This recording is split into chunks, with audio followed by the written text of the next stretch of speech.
بسم اللہ الرحمن الرحیم۔ کل 21 جون کو جو عالمی یوگا دن یا انٹرنیشنل یوگا ڈیز جو لوگ مناتے ہیں، اس حوالے سے کئی سوالات آئے ہیں۔ ان تمام سوالات کے اندر آپ دیکھیں گے تو 3 چیز لوگ عام طور پر پوچھتے ہیں۔ ایک تو ورزش کا سوال اٹھاتے ہیں، دوسرا فٹنس کا سوال اٹھاتے ہیں، اور تیسرا یہ کہتے ہیں کہ یوگا بہرحال ورزش اور فٹنس سے ہی ریلیٹڈ ہے، تو اس لیے اسلام کے اندر اس کی گنجائش ہونی چاہیے، تو وہ کہ اسلام کو بھی کہیں نہ کہیں لاتے ہیں وہ۔ اس حوالے سے زیادہ تفصیل میں جانے کے بجائے میں تو یہی کہنا چاہوں گا کہ اگر یہ ورزش ہے، کثرت ہے، تو پھر یوگا کا تذکرہ کثرت کے حوالے سے، ورزش کے حوالے سے پہلوانی ہے، جوڈو کراٹے ہے، کنفو ہے، اور بھی کئی طریقے کے اپنے اپنے علاقے میں جو کرتب بازی یا کہہ لیجیے کہ ورزش کی شکل میں چیزیں رہی ہیں، اس میں اس کا تذکرہ کیوں نہیں ملتا؟ یہ سوال میں آپ سے کہوں گا۔ دوسری چیز، اس کا تذکرہ وید پرانوں ہی میں کیوں ملتا ہے، اور پھر ان کے جو مہارشی منی وغیرہ جو لوگ رہے ہیں ان کے لیے اس کو لازم کیوں قرار دیا جاتا ہے؟ اس کو بالفاظی دیگر یہ کہہ لیجئے کہ کسی مذہبی کتاب میں کسی چیز کا آنا، واجبی کے طور پہ آنا، فریضے کی شکل میں آنا، اور اس کے فالوورز کا باضابطہ ایک فریضہ سمجھ کے کرنا، آیا یہ اس کو مذہبی رنگ، مذہبی روپ دیتا ہے، یا ایک عام ورزش کے درجے میں اس کو رکھتا ہے؟ یہ واجبی سوال ہے، آپ کو خود سوچنا چاہیے۔ اور دوسرا میں نے وہی کہا کہ اگر ورزش سے اس کا تعلق ہے تو اب تک دنیا خاموش کیوں تھی؟ ایک دم سب کیوں اس طرح کی باتوں میں، اس طرح کے سوالات میں شدت آنے لگی ہے؟ اب رہا اس کا تعلق اسلام اور ورزش، تو سب سے پہلے آپ اچھی طریقے سے اس بات کو سمجھ لیں، یہ کنسیپٹ کلیئر کر لیں کہ اسلام میں صحت مندی مطلوب ہے۔ قرآن کے اندر جگہ جگہ پہ آپ ثم جعل من بعد ضعف قوة کے الفاظ ہے، یزدکم قوة الی قوة کے الفاظ ہے۔ اسی طریقے سے اور بھی احادیث کے اندر جا کے دیکھیں گے تو المؤمن القوی خیر واحب الی اللہ من المؤمن من الضعیف کے الفاظ ہے، کہ اللہ تبارک و تعالیٰ کو مضبوط، بلند ہمت، بلند طاقت والے مومن کمزور مومن کے مقابلے میں زیادہ محبوب ہے۔ اس طرح کے جتنے بھی الفاظ آتے ہیں، اس سے پتہ چلتا ہے کہ اسلام کے اندر جس طریقے سے جمالیات کا مطالبہ کیا گیا ہے اسلام کے فالوورز سے، اسی طریقے سے ان کی صحت اور ان کی قوت اور ان کی فٹنس، ان تمام چیزوں کو بھی اسلام نے کہیں نہ کہیں پر سامنے لایا ہے اور ان سے مطالبہ کیا کہ آپ ان سب چیزوں کو لیں۔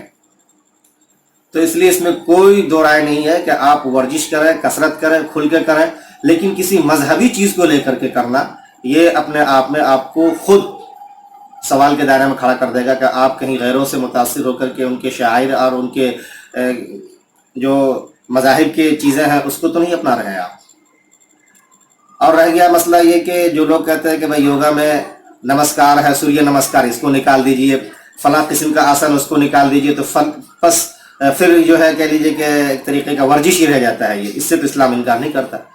تو اس میں دو باتیں کہنا چاہوں گا۔ ایک تو یہ کہ کسی بھی قواعد کے اندر، کسی بھی اصول فقہ کے قواعد فقہ کے اندر آپ یہ نہیں دکھا سکتے کہ کسی چیز کے اندر کفر ہو، شرک ہو، تو اس کے ہم پارٹیکل حصے کرتے چلے جائیں، کتنا حصہ اس کا کفر کا ہے، باقی حصہ مستحب کا، باقی حصہ واجب کا ہے، اور یہ حصہ نکال دیں گے کفر کا تو باقی حصہ ہمارے لیے درست ہو جائے گا۔ ایسا کہیں نہیں ہے۔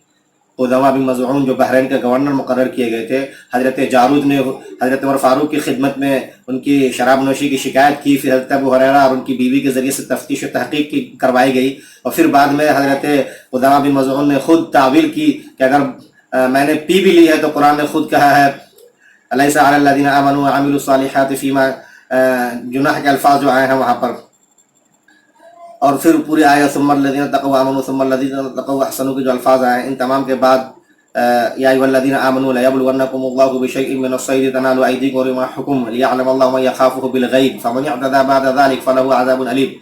یہ پوری آیت پڑھ کے انہوں نے دراصل اپنے آپ کو جسٹیفائی کرنا چاہتا ہے کہ اگر میں نے تھوڑی بہت پی بھی لی ہے تو اس کے بعد میں نے تقوی اختیار کیا، اعمال صالح ہم نے کیے ہیں، اس لیے اس کا کوئی کہہ لیجیے کہ ہمارے اوپر حرج یا کوئی اس طریقے کے کوئی قصور وار میں نہیں ٹھہرایا جا سکتا۔ حضرت عمر فاروق نے کہا تھا کہ تعویلات بند کرو، اگر کیا تم نے تو اس کے تمہیں باضابطہ جو ہے حد کے مرحلے سے گزرنا ہوگا، اور ان کو گزارا گیا باضابطہ۔ تو یہ ساری چیزیں آپ پہلے سمجھنے کی کوشش کیجیے کہ ایسا نہیں ہے کہ اس کا کچھ حصہ الگ الگ کر دیں، کہہ دیں کہ یہ فلاں حصہ درست، فلاں حصہ یہ۔ اور دوسری چیز جو میں کہنا چاہتا ہوں وہ یہ ہے کہ آپ کو یہاں پہ انہیں جا کر کے داعیانہ پہلو سے سمجھانا تھا، جس طریقے سے ان کے وید پرانوں میں اپنشد کے اندر باضابطہ توحید کی باتیں آتی ہے، ایکم ایکستا निश्चन जो अल्फाज आए हैं बाज़ाब्ता वो सब, इसी तरीके से आप सल्लल्लाहु अलैहि वसल्लम के काल की अवतार के हवाले से जो बातें आई हैं और बाज़ाब्ता इनके प्रोफेसरों ने तहकीक की कि वो सारी चीज़ें हमारे वेदों में हैं जो हमने मुहर्रफ कर ली थी, गड़बड़ कर दी थी, खल्तमल कर लिया था। आने वाले रसूल ने बाज़ाब्ता इन सब चीज़ों को क्लियर किया है। तो इनके वेदों में जो षष्टांग के अल्फाज आते हैं कि 8 अंगों पे और फिर फला आसन और ये दरअसल देखा जाए तो खुद ये भी एक तरह की तहरीफ है। जो अंबिया किराम की तालीमात थी बाज़ाब्ता नमाज के हवाले से, उसको क्लियर खुद हुजूर ने किया है। उमिरतु अन अस्जुद बिसबइ अऊज़ुबिन के अल्फाज जो मुस्नद अहमद वगैरह के अंदर है कि अल्लाह ने मुझे कहा है कि मैं 7 हड्डियों पर सजदे करूं, जिसमें पेशानी है, नाक है, दोनों हाथ है, दोनों घुटने हैं, दोनों पाँव के निचले हिस्से हैं या अंगूठे वगैरह। ये सारी चीज़ें क्या बताती है? आखिर वो यही बताती है कि इनके यहाँ पे जो गलत तस्वुर बैठ गया था उसकी सही तहकीक ये होनी चाहिए। ये नाक और पेशानी को अलग मानते तो 2 2 4 और 2 घुटने 6 और 2 नीचे हिस्से 8 बनते हैं। ये कहते हैं कि 8 षष्टांग जो है हमें इस तरह से करना है और फिर उसको दंड कह लीजिए का आसन मानते हैं और पता नहीं क्या क्या लोग कहते हैं। ये तो ये देखा जाए तो ये अंबिया किराम की जो तालीमात थी इबादत की, उसको इन्होंने मुहर्रफ करके खल्तमल करके गलत शक्ल इसको दे दी थी।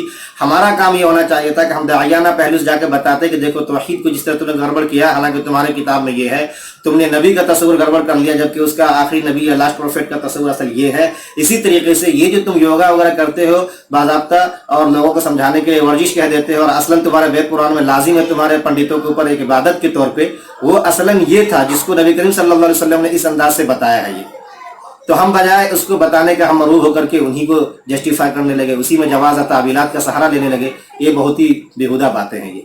प्लस आखिर में मैं क्या अपनी बात खत्म कर दूं कि आप नमाज को ले लीजिए, नमाज के लिए आप चल करके जाते हैं, नमाज पढ़ते हैं, ये सारी चीज़ें इबादत, असल इसका रूहानियत है। लेकिन ज़िमनी तौर पे बहुत सारे ऐसे फ़वाइद भी आपको मिल जाते हैं जो कहीं नहीं है। सजदा जिस तरीके से आप करते हैं, रुकू जिस तरीके से करते हैं, इसके अंदर क़याम में फिर जाते हैं, ब्लड सर्कुलेशन का जो मरहला आता है जो बेहतर तरीके से मुतवाज़िन करता है आपको, ये सब ज़िमनी फ़ायदे एक सेहत के हवाले से इस्लाम और नमाज तो खुद आपको दे रहा है इसके अंदर।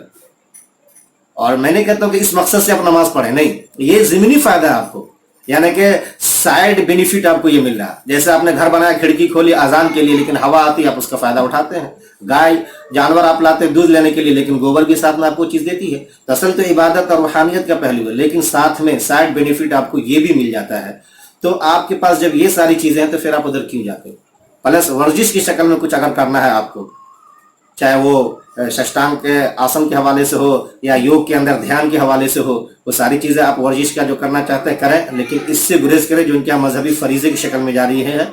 और ध्यान की जहाँ तक बातें हैं तो खुशू खुजू जब नमाज में होगा, मुराकबा जब आप करेंगे तो इसका तो कोई आपको कोई कह लीजिए कि कभी ऐसा मरहला नहीं आएगा कि आपको इस तरफ जाना पड़ेगा। और आखिर में ये सारी चीज़ें जब होती है जब इंसान बेजा मरगूब हो जाता है किसी से, मरगूबियत के नतीजे में ये सब होता है। ऐसे ही जैसे कि अपने घर में सोना हीरा पड़ा हुआ है और आपने उस पर ध्यान नहीं दिया, लेकिन किसी पड़ोस के यहाँ पे जंग खुर्दा लोहा अगर है तो उस पर राल टपका रहे हैं।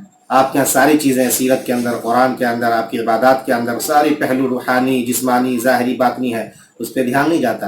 गैरों ने ये किया, इंटरनेशनल डेज़ है और फलां और फलां, तो आप उससे मुतासिर होकर उस तरफ चले जाते हैं। ऐसा नहीं होना चाहिए। कुरान ने आपको बशारत किस पे दी वो सुन लीजिए। मैं अपनी बात खत्म करता हूँ। सूरह ज़ुमर की आयत है, वल्लज़ीना इज्तनबुत तागूत अन यअबुदूहा व अनाबू इलल्लाह लहुमुल बुशरा फबश्शिर इबाद।